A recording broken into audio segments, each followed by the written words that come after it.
minha linda!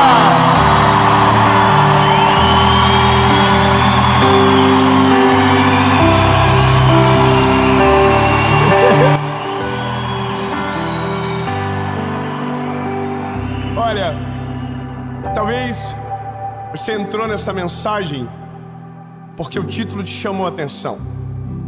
Mas veja, se nós de verdade soubéssemos quem é o nosso maior inimigo, ficaria muito mais fácil de vencê-lo. Mas o nosso maior problema não é vencê-lo, é identificá-lo. A razão do porquê que às vezes na nossa vida tudo atrasa, tudo dá errado, nada acontece. 3 coisas você vai aprender nessa palavra: a identificar, a perdoar ou resolver e ressignificar. A gente vai pro vídeo, mas não antes de eu te pedir um favor muito importante.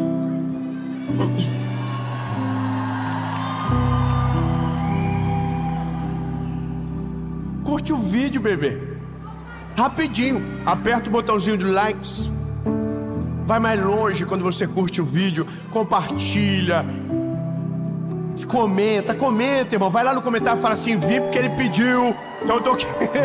E se inscreve no canal, meu lindo. Se ainda não é inscrito, toda a segunda-feira, 7 horas da manhã, sem falhar, tem uma palavra de Jesus para você aqui nesse canal. Então, se inscreve. Já fez? Então vamos pro vídeo.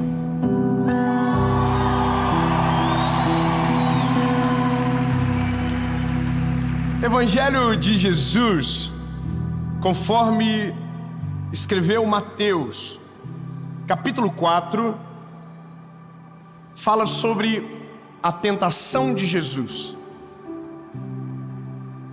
E isso dá pano para manga, porque nós precisamos entender quem é que vence a tentação. Se é a divindade de Jesus ou se é a humanidade dele. A Bíblia vai dizer em Filipenses que mesmo podendo usurpar em ser a Deus, ele se fez homem servo como eu e você. Então a tentação que Jesus vence, a sua deidade, ela não está em jogo. O aqui é o humano, para que um dia pudéssemos ouvir a seguinte frase: eu venci o mundo. Aleluia! Vamos melhorar. Tende bom ânimo. Eu venci o mundo. Irmão, então o que a gente tem que dizer aqui é: eu também vou. Se ele venceu, eu também vou.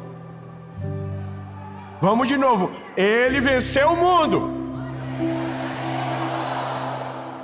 Isso é a palavra. Jesus diz: vocês em meu nome farão obras maiores do que estas. Mas veja, a tentação de Jesus vamos caminhar, ok. Então Jesus foi conduzido pelo Espírito ao deserto para ser tentado pelo diabo. Começamos com um problema. Não foi Jesus que quis e não foi o diabo que chamou, foi Deus que mandou ele. Não foi um convite, Satanás mandou: Deus, se o senhor puder enviar Jesus aqui para nós fazer uma testada nele. Foi Jesus que acordou um belo dia e falou assim: ó, com uma vontade de ser testado. Não, foi Deus que falou: meu filho, vai.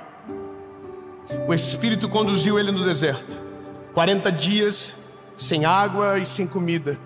Quando então a Bíblia diz que Satanás chega para tentá-lo. Agora vamos lá. E quando veio ele, o tentador, disse: se tu és o Filho de Deus, ordena que essas pedras sejam feitas pães. Eu quero te chamar a atenção para uma coisa. O teste com Jesus não é sobre quem ele é sobre o que o pai dele é para ele. Eu vou melhorar. Jesus está sendo questionado, e a pergunta não é: se tu és o Messias, transforme essas pedras em pães. Não. A pergunta não é: se tu és poderoso, transforma essa pedra em pão. A pergunta é: se tu és o Filho de Deus. Ele está mexendo no ponto mais sensível do ser humano, a paternidade. A paternidade de Deus está sendo colocada em xeque no coração de Jesus. E eu quero que você comece a compreender a partir de agora que o maior problema do nosso tempo, o maior problema do mundo, desde que mundo é mundo, sempre é o começo. E o nosso começo está conectado com a nossa paternidade. A paternidade provê coisas importantes: provisão, presença, identidade. E veja, são essas coisas que o diabo vai testar. A primeira coisa que ele diz é: transforme essas pedras em pães. O que está em jogo é a provisão do Pai. Se o Pai não te dá, faça você mesmo. Se você é filho de quem diz que você é, você tem poder para fazer, pois então faça. Se Jesus fizesse, teria colocado em jogo quem Deus é e teria cedido à tentação de Satanás. Qual é a resposta dele? Está escrito: nem só de pão viverá o homem, mas de toda palavra que procede da boca de Deus. Aleluia, lindo. Ele está dizendo o seguinte: eu posso até transformar essa pedra em pão, mas o que me alimenta é o pão da vida, o que sai da boca do meu Pai. Irmão, ele está dizendo: não me falta nada. Irmão, não fica gostoso quando a gente começa a entender o contexto? Agora, a segunda é maravilhosa. Então o diabo levou a cidade santa e o colocou sobre o pináculo do templo e disse: se tu és o Filho de Deus, lança-te aqui abaixo, porque está escrito: ele dará ordens aos seus anjos a teu respeito, e em suas mãos te sustentarão, para que nunca tropeces com o teu pé em pedra alguma. Satanás está dizendo: se você é quem diz que você é, se o próprio Deus é o teu Pai, coloque ele em teste, se jogue, porque a palavra do teu Pai diz que os anjos te pegarão e você não vai tropeçar, não vai cair. Se Jesus não tem certeza da sua identidade e não tem a segurança da proteção do Pai, o teste vira uma tentação. Eu vou ser mais claro com você. Tem coisas que nós vivemos hoje na nossa vida que é justamente o resultado da falta de proteção que sentimos na nossa paternidade quando éramos crianças. Nossas inseguranças, nossa forma de ver a vida, nossa forma de tomar decisões radicais, às vezes são completamente podadas, porque quando éramos garotos não tivemos segurança do nosso pai. Lindo, eu sei que vai doer, principalmente se você for pai hoje, mas eu quero que você entenda: o problema começa na paternidade. A tentação de Jesus, a primeira coisa que Cristo é colocado em xeque é na paternidade de Deus. Se o teu pai te provê, se o teu pai te protege. E a outra coisa é sobre a identidade de Jesus. A terceira tentação diz: o diabo levou ele a um monte altíssimo e lhe mostrou todos os reinos do mundo e a sua glória, e disse: todas essas coisas eu te darei, se perante mim te prostrares. Irmão, Jesus diz para Satanás: para trás de mim, Satanás. Ninguém vai se prostrar perante outro se não seja o meu Deus. Sabe o que é isso? Identidade. Uma identidade sarada, uma identidade blindada, não nos autoriza a nos prostrar na presença de outros deuses.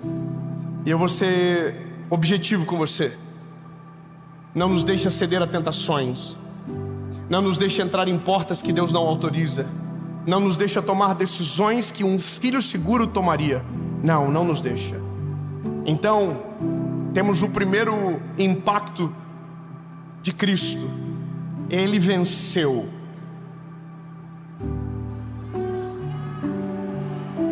Um irmão disse: eu também vou. Mas tá tudo certo, ele venceu. Então veja, se temos algo claro, comece a examinar a sua vida. O pai que você é, a esposa que você é, a forma que você educa os filhos, a forma que você cuida de dinheiro, a forma que você trata as pessoas, a maneira que você vive, está totalmente conectada com o passado. Sempre volta na origem. Se o teu pai te proveu segurança, você tem segurança. Se o teu pai colocou identidade, ninguém consegue te derrubar, porque você sabe quem você é, você sabe quão amado que você é, você sabe quão importante para o pai você é. Entende? Identidade. Então agora temos uma grande lacuna aqui, porque nós, todos nós, se não a maioria, para não ser todos, temos problemas semelhantes. Quantos aqui, que o pai, que era a figura de maior proteção, abusou? Quantos filhos que nunca experimentaram o amor do pai e que tiveram a vida toda violência dentro de casa? Quantos homens que aprenderam a amar as suas esposas olhando a forma que o pai amou de maneira errada a sua mãe, e hoje é igual? Quantos filhos que são educados na base da ira, porque essa foi a educação que ele recebeu? Quantas pessoas que paralisam na vida e nada acontece, porque o pai era exatamente igual, e todas as desculpas que precisamos já vem pronta. Lindo, as coisas que você diz tem tudo a ver com o que você ouviu. Os pensamentos de escassez tem tudo a ver com o que você ouviu quando era criança. Os sentimentos que você nutre tem tudo a ver com a maneira que você foi gerado. Então, meu lindo, temos um problema. Porque se a paternidade é o nosso calcanhar de Aquiles, o inimigo sempre vai saber aonde acertar. Porque se ele sabia com Jesus, ele também sabe com você. Se ele sabia com Cristo, ele sabe contigo. Lindo, ele tem tempo para estudar sobre. Então, quando o inimigo chega, ele sabe exatamente onde é o nosso ponto fraco. Quantos pais, olha, observa, que traíram a sua mãe, e aí você casou e também traiu a tua esposa. Você observa que está aqui. Alguém vai dizer, isso é maldição hereditária. Mas daí eu olho para Jesus. Se Jesus venceu a morte, venceu a sentença, a carta de dívida foi rasgada, não existe maldição hereditária depois que Jesus entra. O que resta é a memória do que precisa ser resolvido. Eu tenho um casal de amigos há muito tempo, quase 10 anos. Quando nós o conhecemos, são pessoas maravilhosas. Quando nós o conhecemos, fomos criando intimidade. Só que a moça, a mulher, ela muitas das vezes tinha algumas atitudes que eram estranhas. Não sei, uma insegurança, sabe? A gente começou a andar com outro casal de amigos. Quando a gente viu, ela estava bolada, o bico desse tamanho, porque na cabeça dela ela estava sendo trocada. Não era alguém a mais, era alguém subtraindo ela da equação. Então ela mudou. Volta e meia nós olhávamos para ela e víamos que havia algo errado. Só que daí olhávamos para a vida dela, estava tudo perfeito. Marido maravilhoso, filhas, 2 meninas lindas, tudo perfeito. E aí você dizia, o que tem de errado nela? Por que ela fala do jeito que fala? Por que às vezes ela vive desse jeito? Por que é assim? Por que ela reage desse jeito? Não era para ela ter segurança, não era para ela se sentir amada. E aí, lindo, eu não tinha essa palavra comigo até então, mas ela entrou numa crise da vida. O Senhor colocou eles no meio de um processo muito grande, e no meio desse processo ela conseguiu recobrar a história e conseguiu identificar aonde estava o problema. E o problema estava na paternidade. Eu não vou ser invasivo e não vou contar as histórias dela, mas quando ela contava as histórias, a gente chorava junto. Como foi? Como aconteceu? Um filho ouvir que não foi planejado e que foi um acidente. Imagina um filho que ouve da mãe que ela nunca foi desejada. Você sabe, tem coisas que marcam a gente tão profundamente que a gente não consegue lembrar quando, onde, como, mas está marcado aqui dentro. Eu me lembro que quando trabalhava na rádio, teve uma senhora que trabalhava lá, que ficou grávida num tempo muito difícil da igreja, e a mãe dela falou que ela ia ter que abortar, porque senão ela ia ser expulsa da igreja. Olha que absurdo. E o marido dela era um homem muito louco. E aí ela disse que um dia o marido falou: nós vamos tirar essa criança. Ele deu 3 chutes na barriga dela. Sabe? Ela baixou, ele chutou, chutou, chutou. A menina cresceu, uma menina insegura, uma menina cheia de traumas, uma menina que não interagia. E aí um dia essa mulher ouviu uma palavra talvez semelhante a essa. Chegou em casa e disse: filha, a mãe precisa falar com você. E ela disse: pode falar, mãe. Ela falou: a mãe quer te pedir perdão, porque a mãe te abandonou várias vezes, porque a mãe fez... E ela não falou do chute na barriga. E aí a menina disse: mamãe, eu perdoei a mamãe desde quando eu estava aqui dentro. Tem marcas que a gente não sabe que tem, mas que carrega. Tem crises que a gente nutre e não sabe que tem. Então, meu lindo, através do Espírito Santo de Deus, precisamos passar em revista na nossa alma. Porque quando Cristo entra, nosso espírito é transformado, mas a nossa alma ainda está em processo.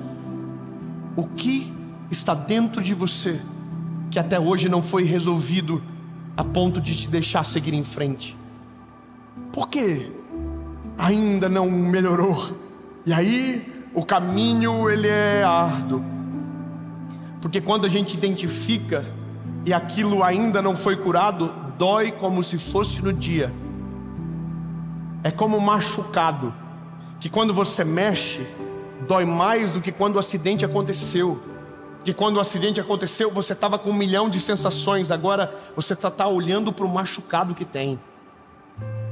E aqui, meu lindo, eu vou te falar que é o maior exercício de alguém que ama Jesus. É quando você lembra de tudo que te feriu e toma uma decisão.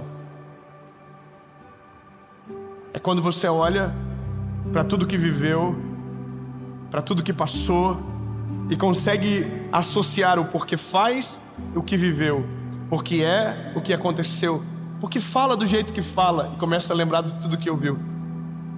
É impressionante, meu lindo. Mas a gente é como o espelho dos nossos pais. E se tivermos ausência, se não fomos protegidos, se a nossa identidade não foi firmada, temos a forte tendência de fazer a mesma coisa com os nossos filhos e viver a mesma vida que viveram quem veio antes de nós. E aqui entra o poder do Evangelho. O poder do Evangelho entra agora, que é quando você identifica e precisa tomar a decisão do que vai fazer com a memória. E eu vou ser claro, talvez até falar algo demais, mas eu preciso. Na nossa casa, somos 2, eu e a minha irmã. Mesmo pai, mesma mãe. 2 reações diferentes. Eu não me parou, a minha irmã atrasou. É doido imaginar isso, não é? Mesmo pai, mesma casa, um reagiu de um jeito, outro reagiu de outra forma. O que não me doía, para ela doía diferente. Olha que loucura, meu pai tinha uma crise, minha mãe, parece que os dois iam se matar toda hora. Meu pai e minha mãe começavam a brigar, meu pai começava a acelerar o carro na estrada e a gente pensava que ia morrer. E aí olha que interessante, meu pai, quando saía para trabalhar, não me levava. E eu não tinha valor para o meu pai. Tudo que eu falava não tinha valor. Quando eu falava, meu pai mandava calar a boca. Meu pai me chamava de retardado. Quantas vezes eu ouvi isso? E eu consigo falar sem doer, porque só dói quando a ferida está aberta. Quando vira cicatriz é uma força maior. Pois amém, aleluia. Então eu falo e não dói, porque já foi curado.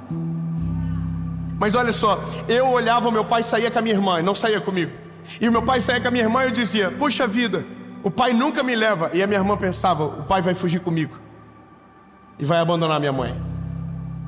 Pontos de vista diferentes, lindo. Tudo que você faz impacta quem está à sua volta, cada um de um jeito diferente. Se você é pai, observe os teus filhos, cada um reage de um jeito diferente, mas o teu procedimento precisa ser o mesmo. A questão é, qual é o mesmo? Qual é o jeito? Qual é a forma? E aqui aí continuamos a história. Meu pai voltou para Jesus. A moça que contava a história teve um encontro com Deus no meio desse processo, identificou todas as dores, e aqui vem a decisão: o que eu vou fazer? E ela tomou uma decisão: eu vou perdoar. Então, meu lindo, só existe uma saída para você: perdoar. Aí, irmão, aí eu sei que o pau vai torar, você vai ficar bolado, que você vai dizer: não, é ele que tem que pedir perdão. Não, lindo, foi você que identificou ele, nem sabe. Teve coisas que meu pai fez para mim que ele nem sabia que doía, mas doía. Eu vivi cenas com meu pai de o Espírito Santo falar com ele, coisas que ele fazia e ele me chamava e dizia: lembrei de uma coisa, filho, quero te pedir perdão.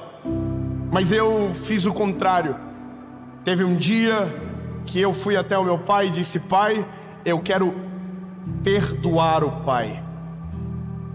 Naquele dia eu tinha identificado todas as dores, tirado do lugar, arrastado para fora da minha alma, despejei e falei: pai, isso aqui não vai ficar mais dentro de mim. Eu te perdoo, pai. Meu pai me abraçou, choramos. Meu pai começou a dizer: faz pouco tempo que me ama. Hoje ele consegue, mas eu entendo que a dificuldade dele é porque ele nunca ouviu. Mas sabe qual que é o negócio mais gostoso de tudo? Doeu um dia e doeu muito. Hoje eu olho e consegui ressignificar. Como assim, David? Irmão, Deus me deu um manual de como não fazer. Você não pegou? Lindo, o manual é como usar. O meu manual é como nunca fazer. Então, lindo, eu não tenho... O negócio não é sobre ficar rico, é sobre nunca ficar pobre. O negócio não é sobre ser uma coisa absurda, não, é só não ser infeliz. Eu consigo olhar para os meus filhos hoje e consigo reproduzir tudo diferente. Eu não ouvia eu te amo. Os meus filhos falam eu te amo 24 horas por dia.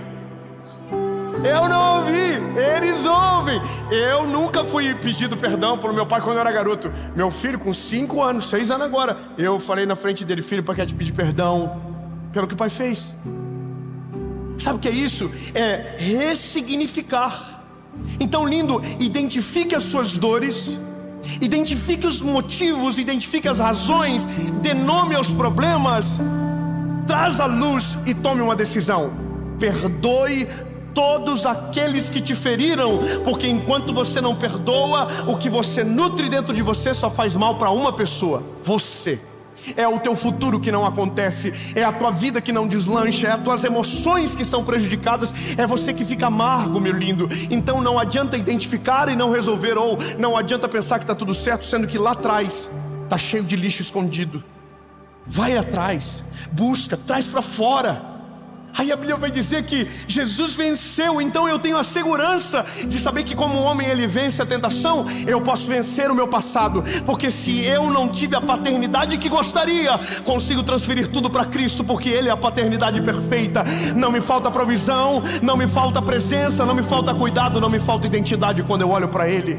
Tudo que me faltou na vida encontrei em Jesus num dia só.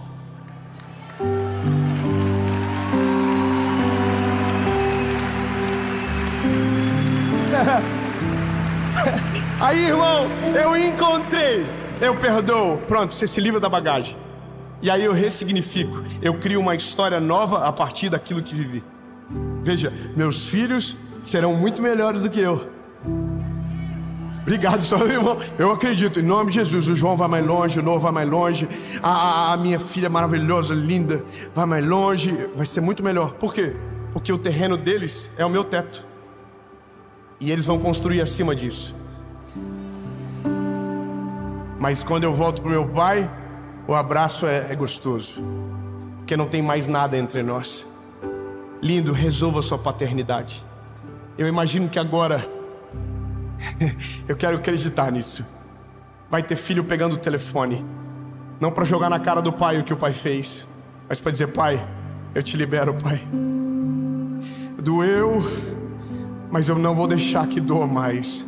Eu te perdoo. Irmão, a palavra eu te perdoo, ela quebra todo o inferno, vira de cabeça para baixo o mundo espiritual. Quando você fala com a tua boquinha: eu te perdoo, irmão, o inimigo foge, parte de retirada, porque o perdão é algo que constrange. Nada mais no amor constrange do que o perdão genuíno. Nada é mais poderoso no amor de Jesus do que o perdão dele sobre nós. Quando você perdoa alguém, é a forma mais poderosa de dizer: eu amo você, eu te perdoo. Irmão, eu te perdoo. Diga com a boquinha linda, só ensaia. Diga: eu te perdoo. Quando a gente perdoa, a gente sara. Aí, o machucado aberto vira uma cicatriz. Você olha, você lembra, você sabe o que aconteceu, mas não te dói mais. Veja, perdão não é amnésia. Perdão é ver sem sentir a dor. É lembrar e conseguir dizer sem chorar da mesma maneira que chorou lá atrás. Hoje eu consigo dizer de boa: meu pai falava isso e tudo aquilo, de boa. Não dói mais. Mas o meu filho nunca vai ouvir o que meu pai disse para mim. Jamais. Jamais. Pelo contrário, eu falo: fala mesmo, filho. Abre o coração. Quando a gente fecha o tempo lá em casa, porque é uma família normal, tem dia que um quer pegar o outro e avança na irmã, e confusão, e corre para um lado. E aí esses dias o João estava assim nervoso. Eu falei para ele uma coisa que eu nunca ouvi do meu pai, e se ele tivesse falado, talvez teria resolvido. Mas naquele dia eu falei para ele: ô João, o que tu tá sentindo? Coloca para fora. Aí ele falou: pai, eu não consigo dizer o que eu tô sentindo. Aí eu falei para ele: filho, pois o pai é igual. Tem dia que o pai acorda bolado com a vida, o pai não sabe o que fez, e ninguém fez nada pro pai também.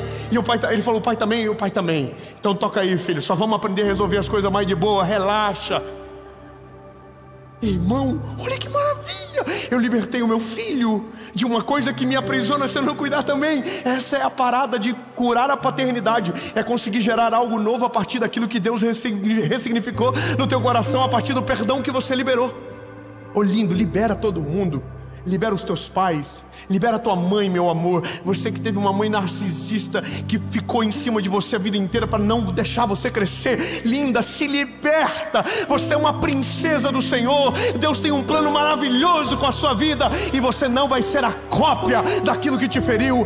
Perdoa para conseguir seguir em frente, senão você não vai seguir.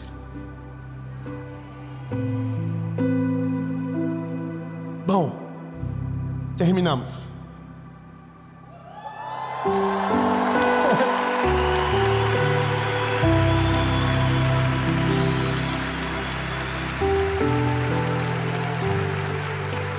Como assim terminou? Terminou. Porque agora é com você. É você que pega o telefone. É você que vai na casa da pessoa. Porque não adianta lembrar e não sarar. Talvez você estava aqui ouvindo, talvez você está aí lembrando de 1 milhão de coisas. Se ainda dói, é porque não perdoa. Então, lindo, faz o exercício. Se te feriram, se te machucaram, se a sua paternidade foi frágil, se você tinha que receber muito e na verdade não recebeu nada, e isso te paralisa até hoje, identifica, perdoa e ressignifica. Porque então você vai ser chamado de livre. Porque se o Espírito de Deus te libertar, vocês serão livres. Em nome de Jesus, Pai, nós quebramos as cadeias, quebramos as correntes que nos aprisionam. Jesus, eu consigo ouvir as amarras que se soltam. famílias restauradas, perdão liberado, Senhor Jesus, para uma vida nova. E bom, Jesus, porque é no começo do ano, porque o próximo Natal vai ser diferente, a próxima virada de ano vai ser diferente, as próximas estações que vierem, a primavera vai ter cor de primavera, Senhor Jesus. Sim, eu creio em famílias restauradas, mas tudo pelo Teu Espírito Santo, que nos faz lembrar do que não pode ser esquecido, mas não para ser sepultado no sentido de esquecer, mas de perdoar para liberar para fora. Jesus, nós não queremos viver assim. Não queremos entender o porquê somos o que somos para poder curar. Em nome de Jesus.